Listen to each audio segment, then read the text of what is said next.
father passed on. It was a very traumatic period.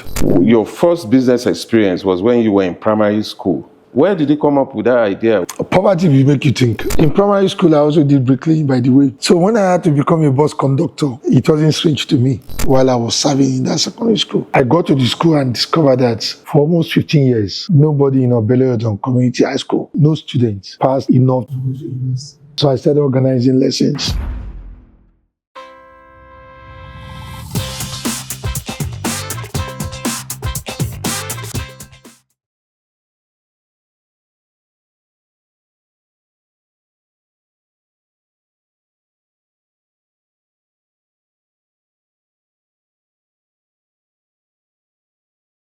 Welcome to another episode of Building Wealth with Femi.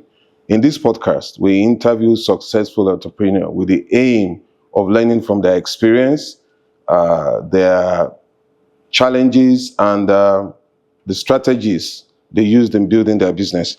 Today, we have a pioneer in the tech industry, Sir Demola Aladekomo.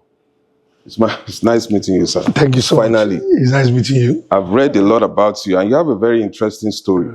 You grew up in Port Harcourt, or you were born in Port Harcourt. In one of your stories, you said you didn't understand Yoruba by the time you moved to Osun. Yes. That's very interesting. But you later learned to speak Yoruba, very fluently. By force. When I read the story, you mentioned that your dad died early. And when he died, you had financial challenges because he was the breadwinner, of course. Of course, that's right. This is a major issue in most families, all over the world. What would you say is your advice to fathers, for them putting down structures for this kind of situation not to occur? A very good one. It can be traumatic when you lose the breadwinner, Correct, or the family. I think a major thing that fathers need to do now is to start up the education of their children pretty well. To also document the family structure. If they are running businesses, to also make sure that those businesses are well structured, which is something that most of us do not do. We leave a lot of things to chance. So in my own case, my dad was the breadwinner. Everything, his entire business was being run off-head. Wasn't documented. It wasn't documented. Okay. Even when he had accountants, clerks in those days, they were reporting to him. He did not separate his business from his family. You have assets like we do now all over the world. You have multiple bank accounts. Your wife may not know where those accounts are. They are not signatories to that account. For a lot of people also, because they're just so afraid of their shadows. They don't want anybody to know what their net worth is. But in not letting your wife or your children know your net worth, you're also setting them up for failure. Even your account department. They should have an idea of what the cash flow, the capital, all those things. But even in organizations, like you mentioned, there's only one sole signatory in a lot of organizations. And if you check around, only the MD or the chairman signs all the checks. I even hear in some state government, they do this, they do exactly that. Only the governor. Only the governor. So what then happens the day the governor falls dead, the day the MD or the proprietor or the founder, when he dies? That's why you find a lot of money in banks, unclaimed. In UBA, when somebody took over UBA, they had almost 97 billion naira. Unclaimed? Yes, as far as UBA is concerned, That money is not supposed to be touched. But it's a deposit, Yes. which was using. And There who are knows no when? owners. No owners. Wow. Because of this issue, or family is not documenting. No matter how small that family is, no matter how poor you are, document it. Let your family know. At least have a fallback signatory, or in the minimum, have a will. So in my own family, a will, a second signatory, a properly kept account system and structure for the business will have saved us a lot of aggravation. Of course, in our own case, war and sickness came up. Yeah. My father fell ill, and then the war came.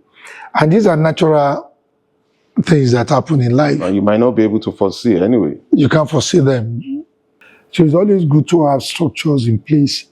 As soon as you start having children, my first will was when I was, correction now. When I was 30, not 27. Oh. It was the year that I kept confusing. That was 1987 that I had my first will. And that was when I was 30. And this would have been based on your experience. Yes. You now understand that there are certain things you have to put in place. When I was doing research about you, that it got to a stage where you couldn't even afford to pay for school fees or even meal. It was so bad. This is very interesting. So you moved from Port Harcourt to your another family in Osun State, Osogbo. Was that right? Okay, from Port Harcourt to a village at Ijesha. And within days of we getting there because of the war, my father passed on. So it was before he passed on that you moved to okay. Osun State. Okay. Ere Ijesha, we call it Ere City now. So from there, after the burial, by January, we all wondered what we were going to be doing. The whole family was in a disarray. It was an emergency, most of our stuff. We left in Port Harcourt because of the war. Then we got back home, the man died. My aunt was living in Osogbo, so we couldn't stay in the village, so we went to Osogbo. But because we came without our properties, it was a very traumatic period. Not that they were also wealthy. They also moved from Umuahia to Osogbo, but they moved earlier on. Unfortunately, my aunt, the husband was still alive, so they were better off than us. So that's why I went to go and stay with them. To rely on them. But it wasn't that they were also like very wealthy anyway. They were also struggling. So I was more of a burden to them than anything. But you were able to pick up because your first business experience was when you were in primary school, when you were selling candy coconuts. Coconut candy, yes. Where did you come up with that idea? Was you started selling it to your classmates? That's right. Okay, for my aunt, I stayed with her for like 2 years.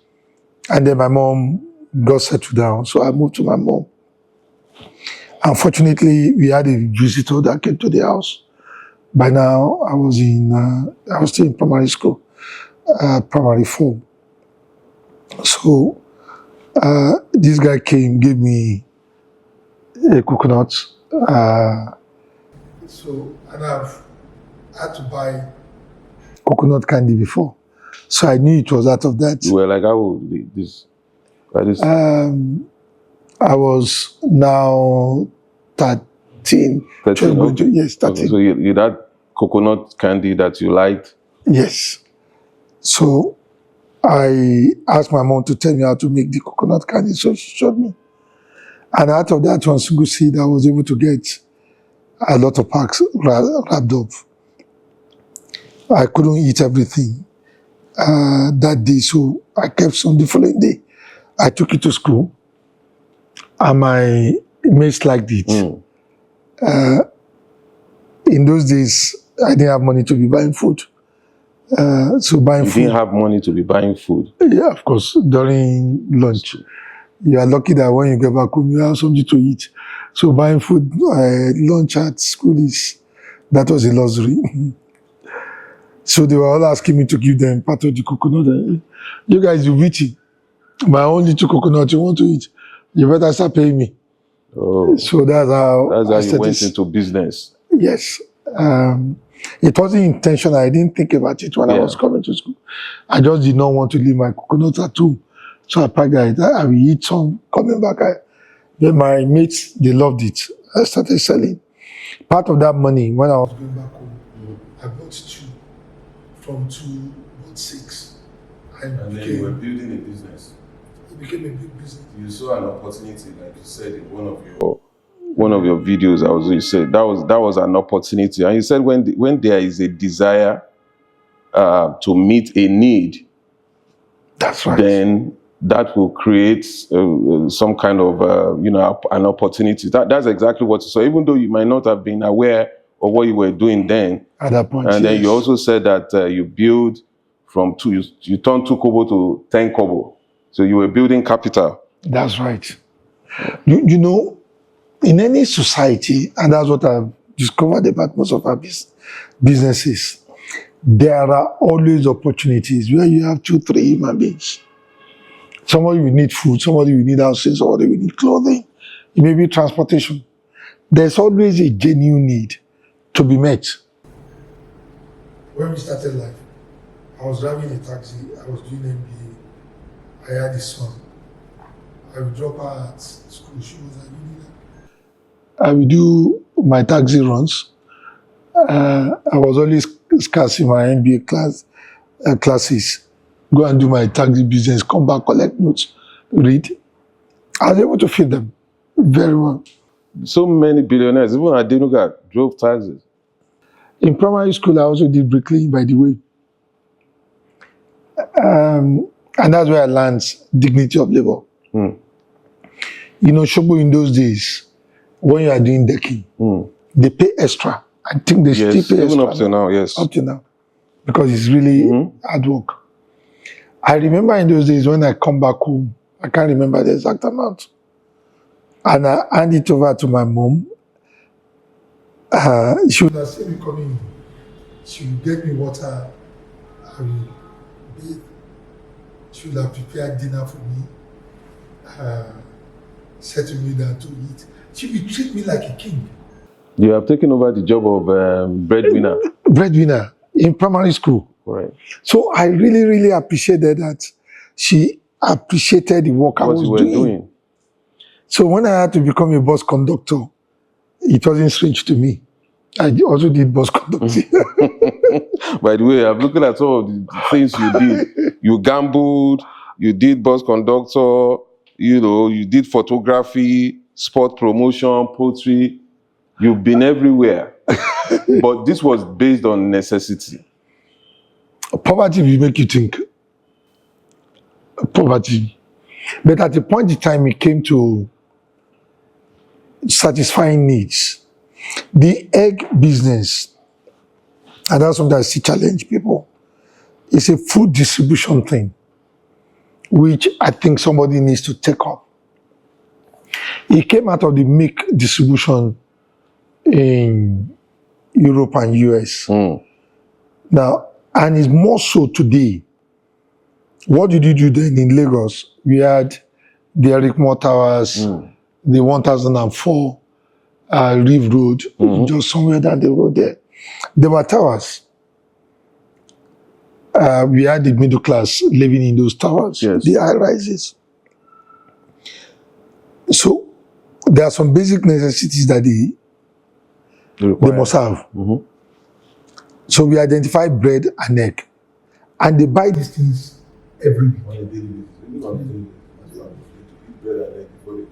To work. So what did you do? You just did the food. Distributed it to them at 1004, Eric Moore Towers, Reef Road. I think about 6, 7 of those are rises. Our people are yet to be living in estates the way we are doing now. We will be surprised that the first week we supplied 2,000 crates of eggs. 2,000 crates. That business model today, you'll be lucky to be able to do 20,000 minimum. I mean, minimum if you haven't done it well. Because it's more so because today's wives, a lot of them or families there, the wife is working, the husband is working. So their basic necessities, if you can supply it every Bring it week to their doorstep. to their doorstep, why not? So the market is still there up to today. Simple business models And today we have technology to even help them place their order and, you know, online, and you are delivering it right regularly. to their doorstep. And what do they now do? They pay us. Some people pay us monthly, some people cash on delivery. Oh, And you can do that for bread, you can do that for any household necessity. And you have a database of people, ready-made market. So just take 1004 or any of these estate, Goshen Towers, UPTC. that's enough market. It's clean, unadulterated market. So how will you say 230 million people? They have There's to no eat, job. they have to clothe. That's market. You talking about dignity of labor. You mentioned that you gambled, but you did not like gambling. What is wrong with that? Probably because I'm in technology. So later on I got to know. But even when I was in gambling, which was my primary school, I just tell you a little bit of why I went into gambling. Mama Jimo, Yes, your the competitor. school, I read my about competitor. that. I read your competitor in school who was selling the food while you were selling food for your classmates as well. Good. It taught me after a lot of beatings, I had to give up. So I got into She pushed gambling. you out of the market. She pushed me out of the market forcefully, which is not fair competition. I should sue her.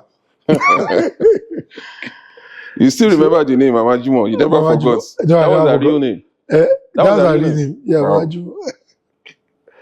Jimo. Colluding with the headmaster those days. A lesson on that gambling before I answer your question is there are a lot of things we have that we can turn to money. Mine was using my belt to do what we call then EJ. So you fold up your belt, you give them a pencil or a biro. Okay. If you get the loop right, You get the win. money. If you get it wrong, I win. But what I was doing, 8 out of every 10 times, I win. And the gambler only wins 2 out of every 10 times, which is what gambling is all about.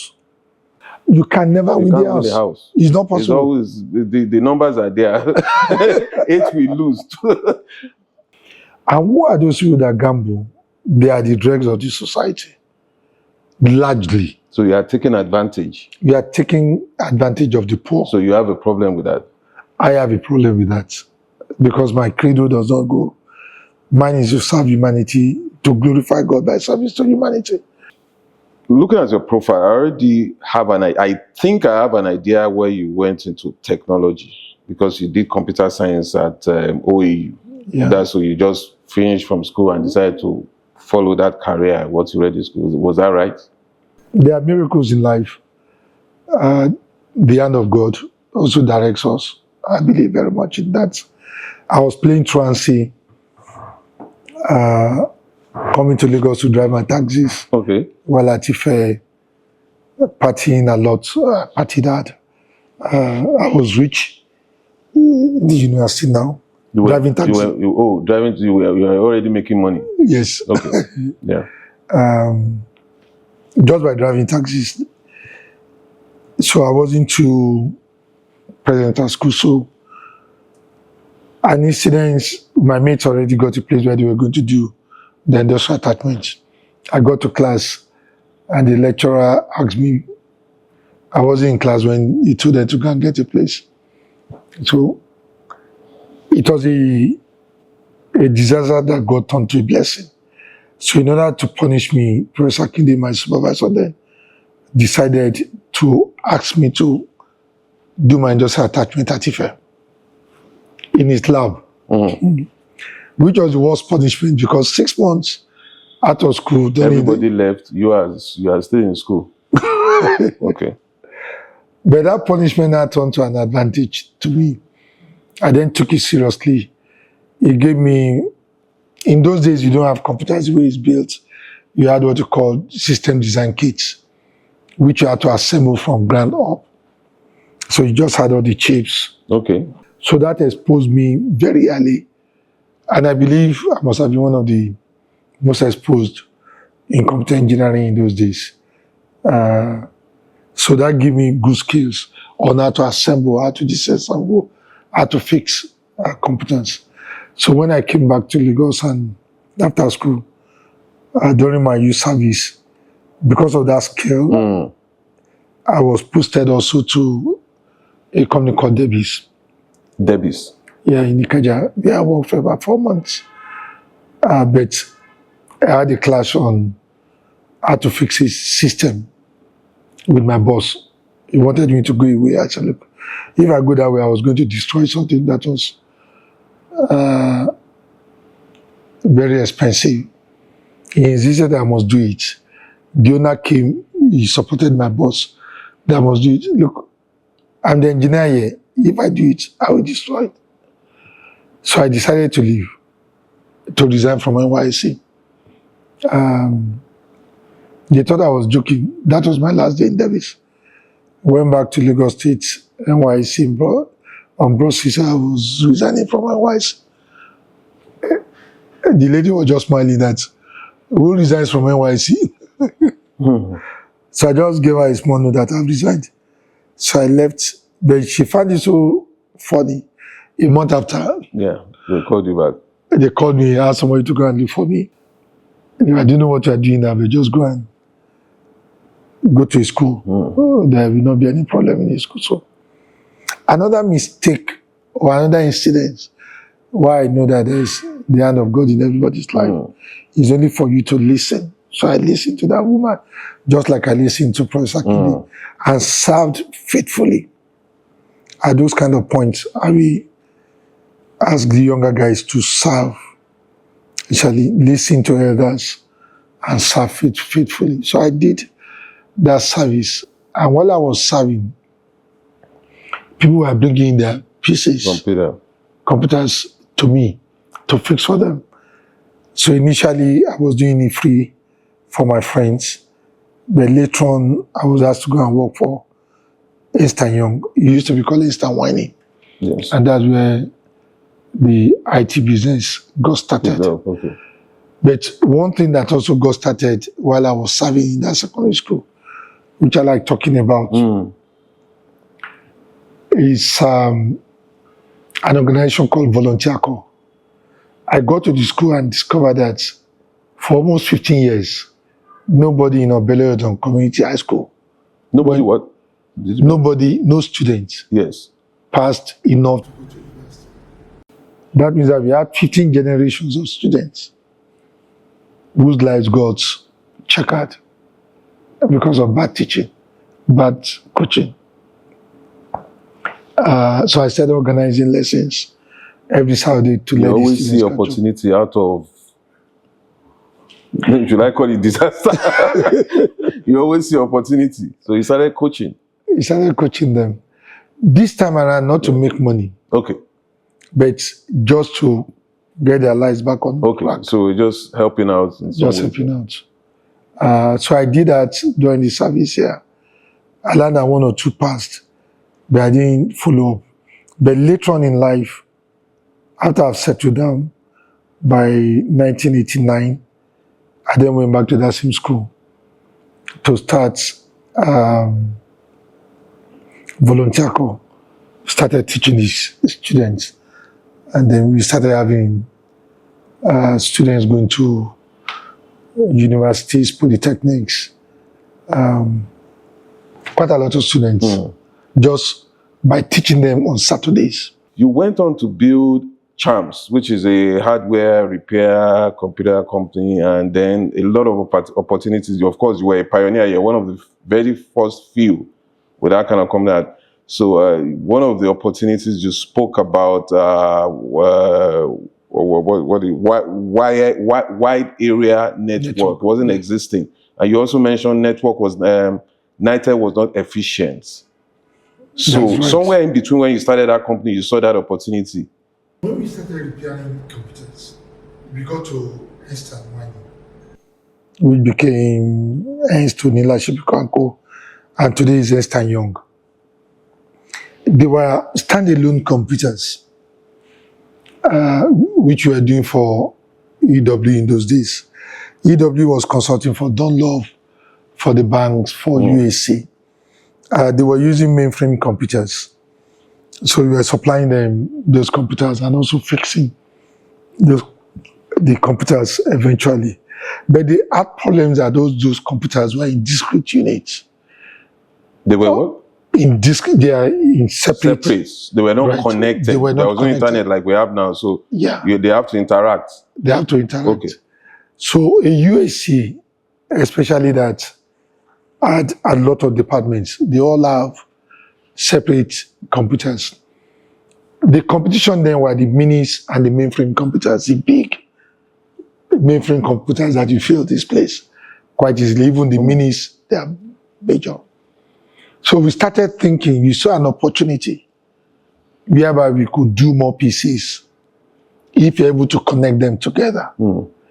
So we started toying around peer-to-peer, which worked a little bit then, but peer-to-peer will not do the job. So we started investigating, did a lot of research work. Are you saying that abroad they didn't have this technology at that time? Initially, networking was not common. So networking, as simple as it was not common out there. Because they all had mainframes. Up to today, they depend largely on mainframes. So we saw that need. We then came across a device called Covus, which allowed us to go from peer-to-peer to what you call a startup, like a controller. Yeah. So we tested it, and we were now fortunate that it was able to allow us to communicate from one computer to the other. But it could only take 5. Each one had 10 megabytes. That was the biggest in the world then. So we found a way, the feed port connected to another Covus. The other Covus connected. That way we were able to go to 40 and 50 megabytes. But the joke I always give at this point is, it was so big that the chief executive of the CEO of UAC then launched the first 10 megabyte network for UAC. And it was on the front page of Daily Times. So that's how we got into networking, local area networking. But wide area networking, the argument was also the same. That now for the banks, they were not able to do local area network. But I must give it to a bank called Society General, owned by the I remember Society General, yeah. Yes, owned by.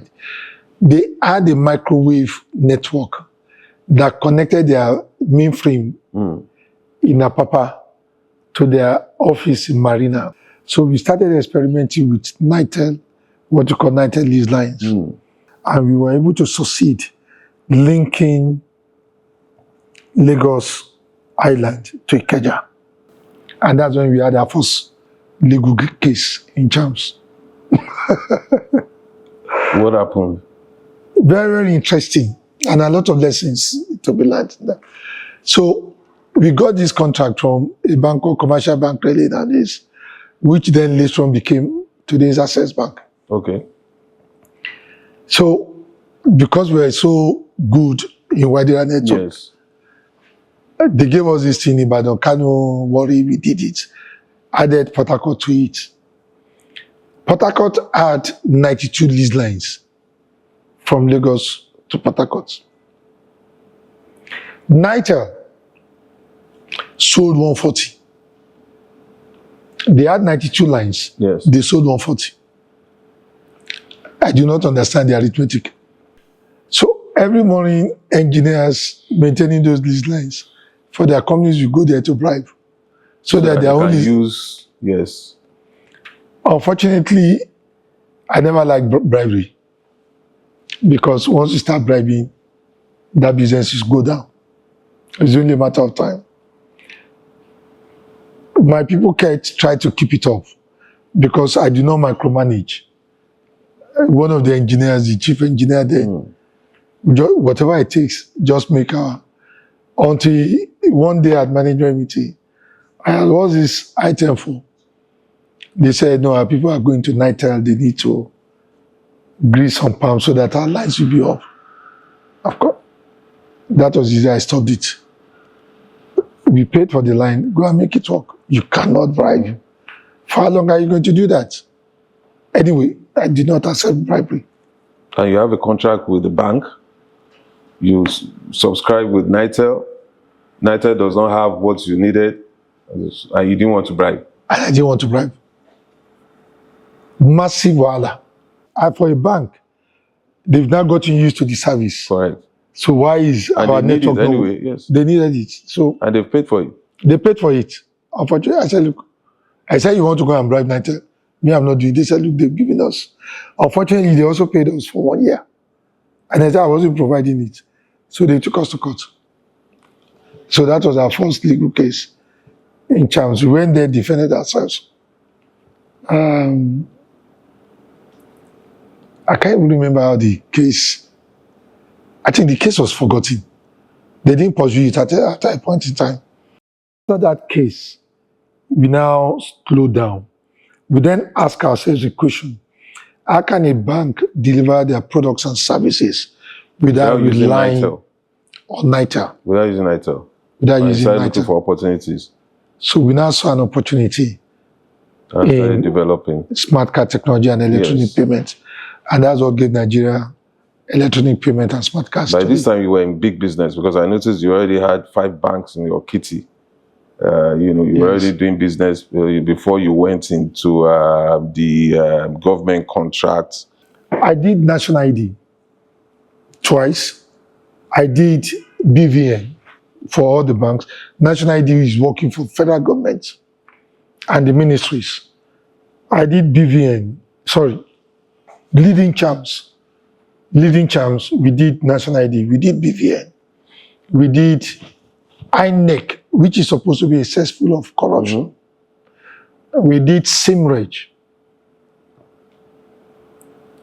National ID, BVN, voters card, driver's license. Wow. 5 national projects. You did not have competition.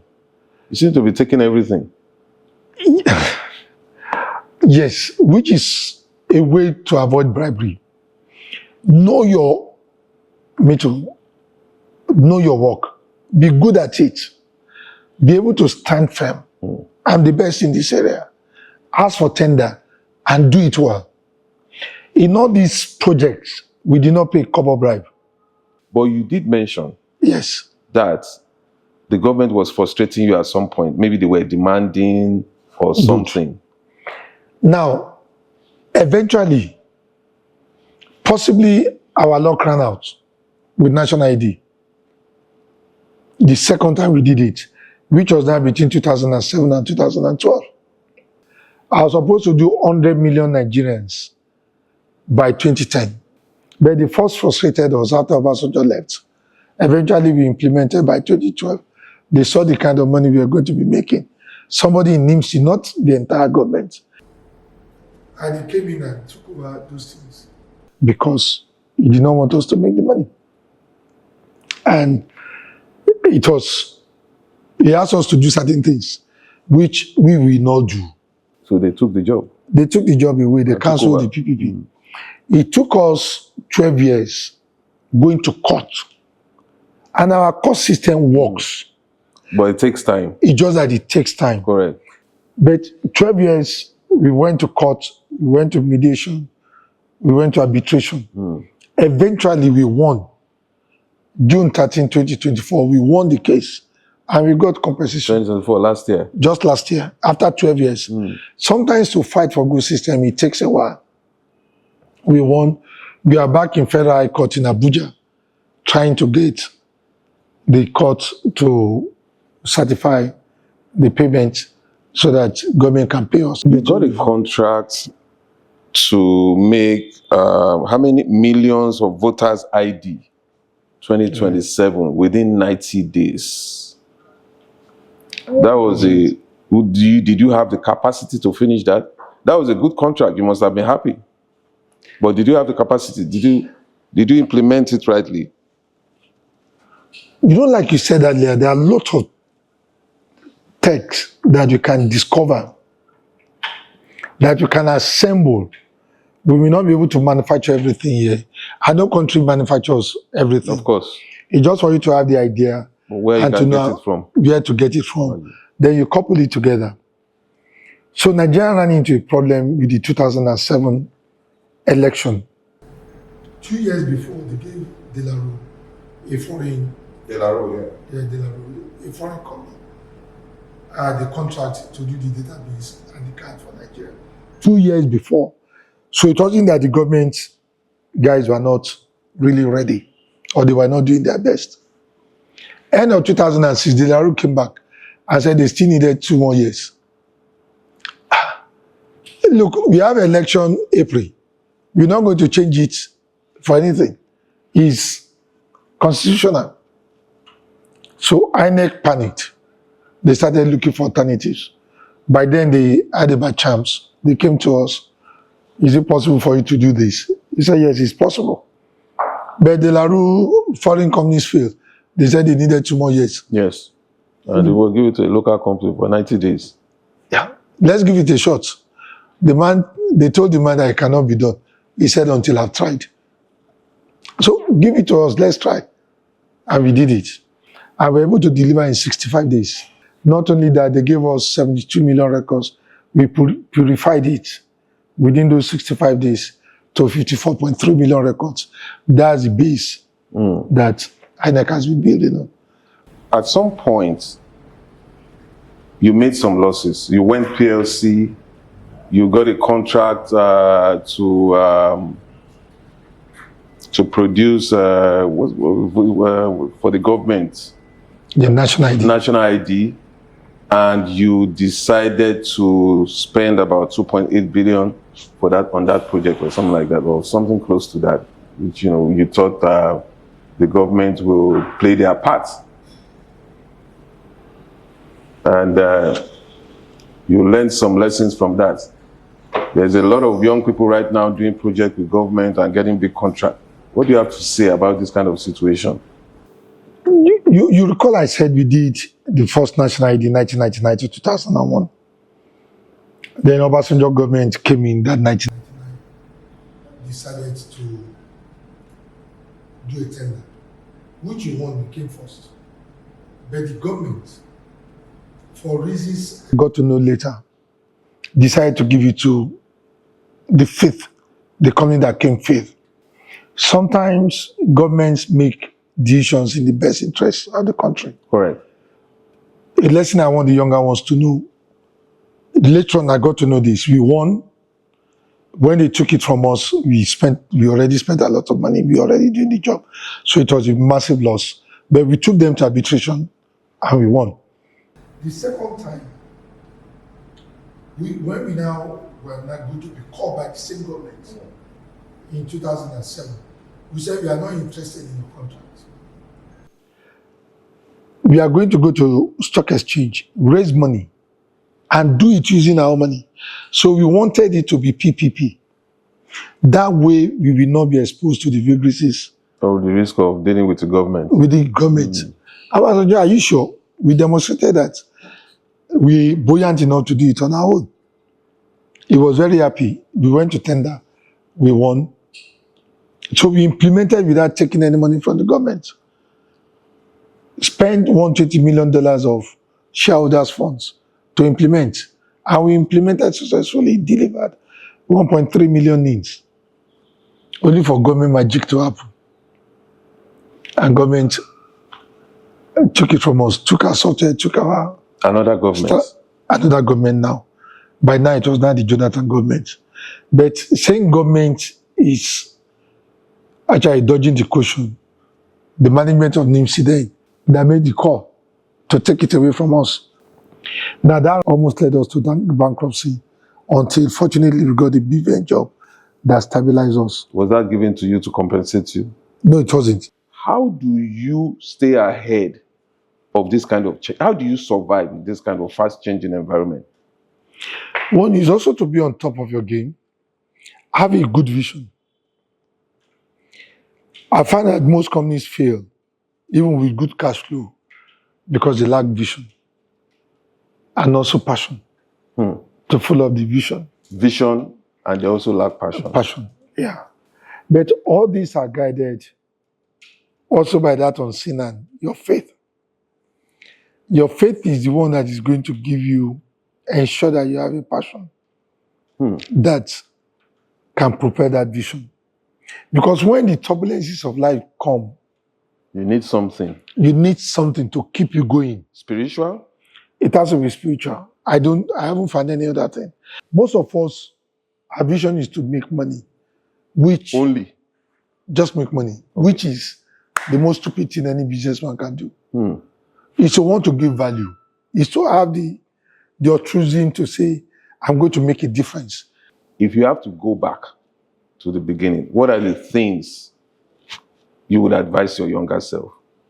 I used to have regrets, but I think that all things work together for good if you believe in that unseen hand.